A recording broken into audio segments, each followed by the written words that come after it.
The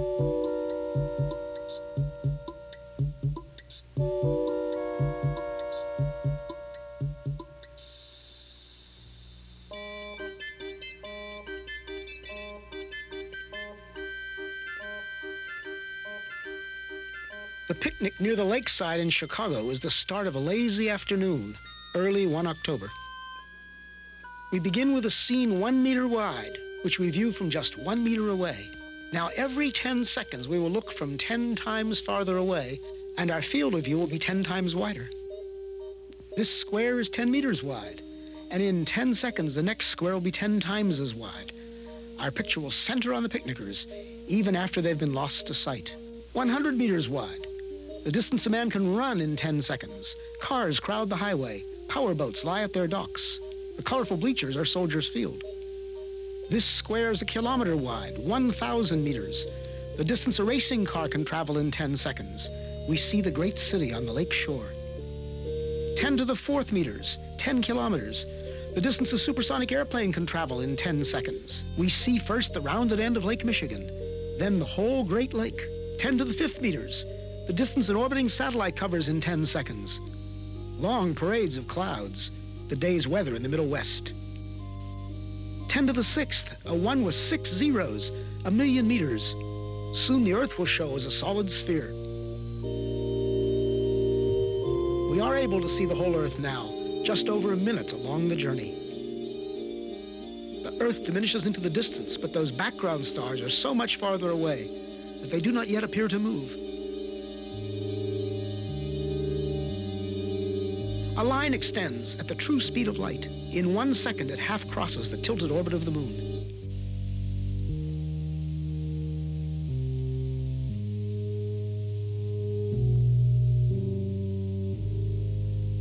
Now we mark a small part of the path in which the Earth moves about the sun. Now the orbital paths of the neighbor planets, Venus and Mars, then Mercury.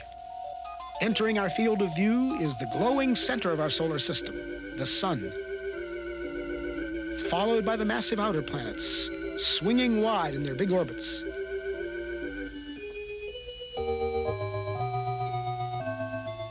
That odd orbit belongs to Pluto.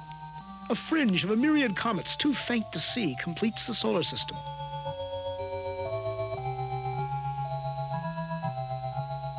Ten to the 14th.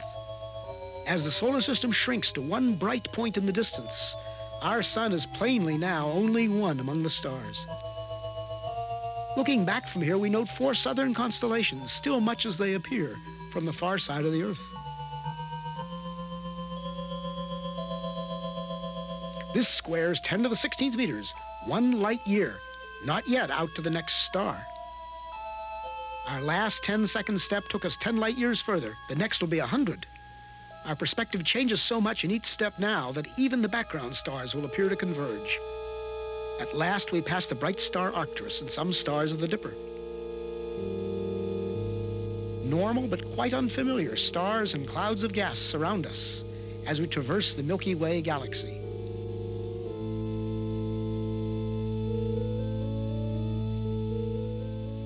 Giant steps carry us into the outskirts of the galaxy. And as we pull away, we begin to see the great flat spiral facing us. The time and path we chose to leave Chicago has brought us out of the galaxy along a course nearly perpendicular to its disk.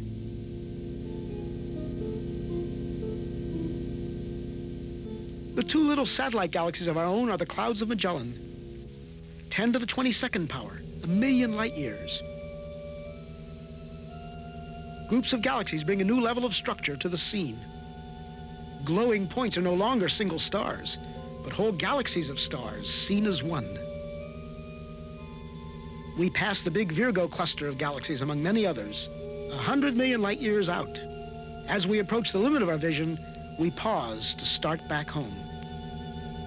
This lonely scene, the galaxies like dust, is what most of space looks like. This emptiness is normal. The richness of our own neighborhood is the exception. The trip back to the picnic on the lakefront will be a sped-up version, reducing the distance to the Earth's surface by 1 power of 10 every 2 seconds. In each 2 seconds, we'll appear to cover 90% of the remaining distance back to Earth.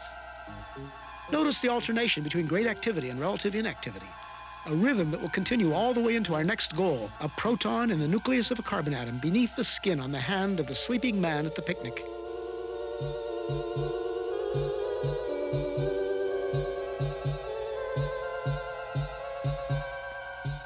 Ten to the 9th meters, 10 to the 8th, 7, 6, 5, 4, 3, 2, 1. We are back at our starting point. We slow up at 1 meter, 10 to the 0 power.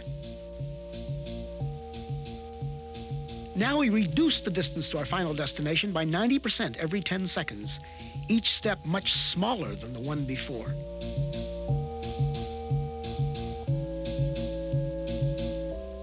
At 10 to the minus 2, 1/100th of a meter, 1 centimeter, we approach the surface of the hand.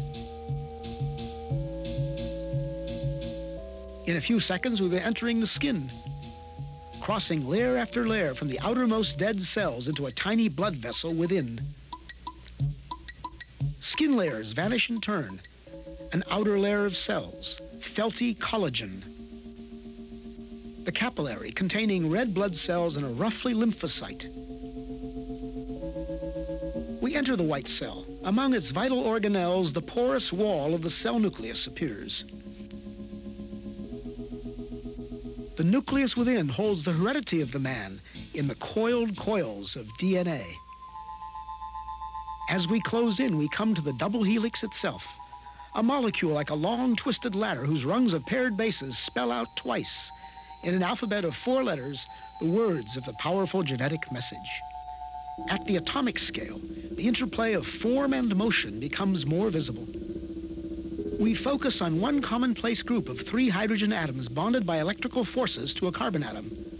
4 electrons make up the outer shell of the carbon itself. They appear in quantum motion as a swarm of shimmering points. At 10 to the minus 10 meters, 1 angstrom, we find ourselves right among those outer electrons. Now we come upon the 2 inner electrons held in a tighter swarm. As we draw toward the atom's attracting center, we enter upon a vast inner space. At last, the carbon nucleus, so massive and so small. This carbon nucleus is made up of 6 protons and 6 neutrons. We are in the domain of universal modules.